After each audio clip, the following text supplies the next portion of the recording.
Hello everybody, कैसे हैं आप सभी। I hope you are doing great. So आपने आज का थंबनेल तो देख ही लिया होगा। आज हम किस टॉपिक पर बात करने वाले हैं। सो बेसिकली आज हम बात करेंगे प्रोटीन का डाइजेशन कैसे होता है बॉडी के अंदर। सो सबको पता है प्रोटीन के बारे में कि प्रोटीन कितना इंपॉर्टेंट होता है बॉडी के लिए। प्रोटीन हमारी बॉडी में उसके कितने सारे फंक्शंस होते हैं।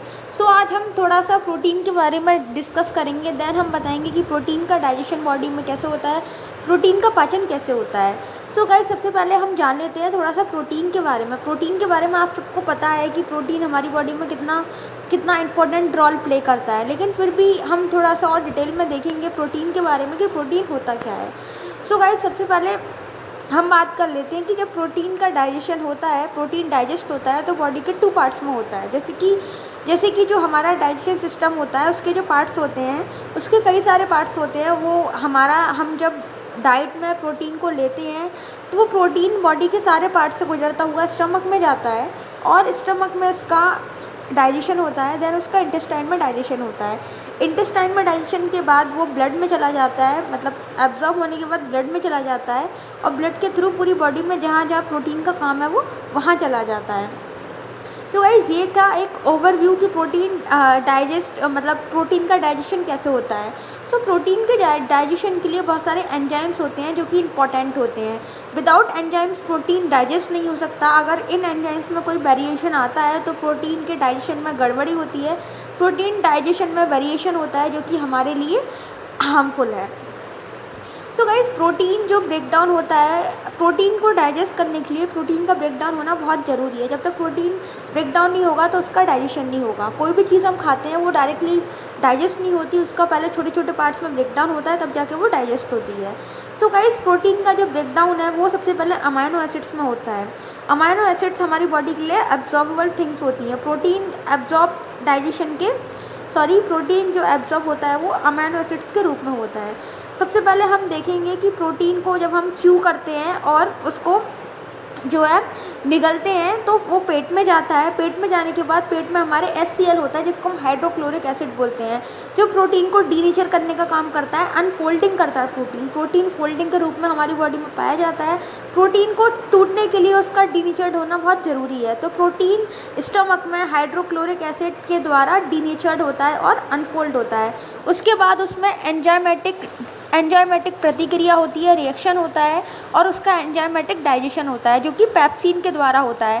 पेप्सिन के द्वारा जो प्रोटीन है वो छोटे छोटे पॉलीपेप्टाइड चेन्स में टूट जाता है और फिर ये सब जो होता है वो स्टमक में होता है। उसके बाद ये इंटेस्टाइन में जाके ट्रिप्सिन और काइमोट्रिप्सिन के द्वारा अमाइनो एसिड्स में टूट जाता है। अमाइनो एसिड्स जैसे कि ट्राईपेप्टाइड, डाईपेप्टाइड और अमाइनो एसिड्स में ये ब्रेकडाउन हो जाता है। सो प्रोटीन का डाइजेशन इस तरीके से होता है। उसके बाद ये ब्लड के थ्रू एब्जॉर्ब हो जाता है और पूरी बॉडी में चला जाता है। उसके बाद हम बात करेंगे कि प्रोटीन के हेल्थ बेनिफिट क्या होते हैं। गाइस, हमको सबको पता है कि प्रोटीन के बिना हमारी बॉडी अनहेल्दी होती है और इनकम्प्लीट होती है। सो प्रोटीन के हेल्थ बेनिफिट क्या हो सकते हैं, जैसे कि हम जाने कि प्रोटीन के काम क्या हो सकते हैं। सो प्रोटीन के काम जैसे कि muscle development, bone metabolism, control sugar level, slow down ageing process, protect immune system, synthesis of neurotransmitter, treats anaemia, brain functions, haemoglobin formations, muscles functions, regulation of body temperature, boost immunity, treatment of fatigue और आइसोमीनिया। इतने सारे काम protein के होते हैं। हमारी protein के अनगिनत काम होते हैं बॉडी में, हम गिनती नहीं कर सकते कि प्रोटीन के कितने सारे काम हैं। ये फंक्शन सिर्फ वो हैं जो बॉडी में बहुत ही ज़्यादा इम्पॉर्टेंट रोल प्ले करते हैं। बाकी के इतने सारे काम से कि हम उनको आइडेंटिफाई नहीं कर सकते, हम उनको याद नहीं कर सकते। प्रोटीन के इतने सारे काम होते हैं। सो गाइस, जैसे कि आपने देखा कि प्रोटीन का डाइजेशन स्टमक से शुरू हो रहा है और इंटेस्टाइन में ख़त्म होता है। सो बहुत सारे जैसे काइमोट्रिप्सिन, ट्रिप्सिन, HCl और प्रोटीएस, ये सारे एंजाइम्स होते हैं जिसकी वजह से प्रोटीन का ब्रेकडाउन होता है अमाइनो एसिड्स में। देन पॉलीपेप्टाइड्स पेप्टाइड चेन होती हैं जो कि जिनमें अमाइनो एसिड्स जुड़े रहते हैं पेप्टाइड बॉन्ड्स के द्वारा। सो इस तरीके से ये बॉन्ड्स भी तोड़े जाते हैं और फिर एक एक करके अमाइनो एसिड्स के फॉर्म में जो है इसका डाइजेशन होता है। सो उम्मीद है आपको डाइजेशन समझ में आ गया होगा। उसके बाद यहाँ पे आप देख रहे हैं कि इमेज में कि हाउ मच प्रोटीन, मतलब ये जो प्रोटीन के सोर्स हैं, इसमें कितनी मात्रा में प्रोटीन पाई जा सकती है। आप देख सकते हैं कि अगर आप 2 एग देखेंगे जिसका साइज 6 mm होगा और आप उसे बॉइल्ड करेंगे तो उसमें 13.2 ग्राम प्रोटीन होगी। ऐसे ही यहाँ पे आपको सब तरीके से बता रखा है कि प्रोटीन सोर्स में, कौन से सोर्स में कितनी प्रोटीन पाई जाती है। सो आप इससे एक एस्टिमेट कर सकते हैं और आप पता कर सकते हैं कि प्रोटीन किस चीज़ में, प्रोटीन के जो सोर्स हैं उसमें कितनी प्रोटीन होती है। उसके बाद गाइज़, अगर आप प्रोटीन लेना चाहते हैं तो ये सारे यहाँ पे प्रोटीन सोर्स हैं। आप इन सबको लेके अपनी बॉडी में प्रोटीन की डाइट को, प्रोटीन की डेफिशिएंसी है तो उसको कंप्लीट कर सकते हैं। सो गाइज़, हमारी बॉडी में टोटल 20 अमीनो एसिड्स होते हैं जो कि एसेंशियल होते हैं, क्योंकि हमारी बॉडी के लिए आवश्यक होते हैं। सो गाइज़, उसमें से 11 अमीनो एसिड्स हमारी बॉडी खुद सिंथेसाइज करती है और बाकी की 9 जो होते हैं वो हमें बाहर से लेने पड़ते हैं। बाहर से मतलब डाइट में लेने पड़ते हैं। सो 11 अमीनो एसिड्स हमारी बॉडी खुद बनाती है, खुद वो फंक्शनिंग में काम में आते हैं, और बाकी का अमीनो एसिड्स मतलब 9 अमीनो एसिड्स हम खुद डाइट में लेते हैं।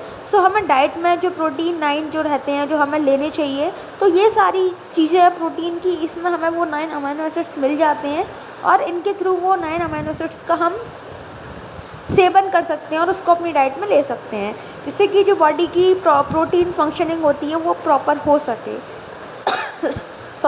सो ये सारी चीज़ें थी प्रोटीन के बारे में। प्रोटीन के हेल्थ बेनिफिट्स क्या हैं और प्रोटीन का डाइजेशन कैसे हो रहा है। प्रोटीन का डाइजेशन बहुत इजी होता है, प्रोटीन थोड़ा हैवी भी होता है, सो उसको थोड़ा लॉन्ग टेकिंग टाइम प्रोसेस होता है प्रोटीन का डाइजेशन।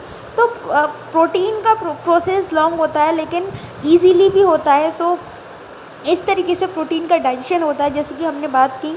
सो गाइज़, आज की वीडियो में इतना ही कि प्रोटीन का डाइजेशन कैसे होता है। उम्मीद है आपको समझ आया होगा कि प्रोटीन का डाइजेशन कैसे आता है। वीडियो अच्छी लगी हो तो फ्रेंडों के साथ शेयर ज़रूर करें, और अगर आप मेरे चैनल पर नए हैं तो वीडियो को और चैनल को सब्सक्राइब भी कर दें, साथ में बेल आइकन को भी प्रेस कर दें, जिससे कि समय समय पर आपको नोटिफिकेशन मिलती रहे। So guys, thank you for watching.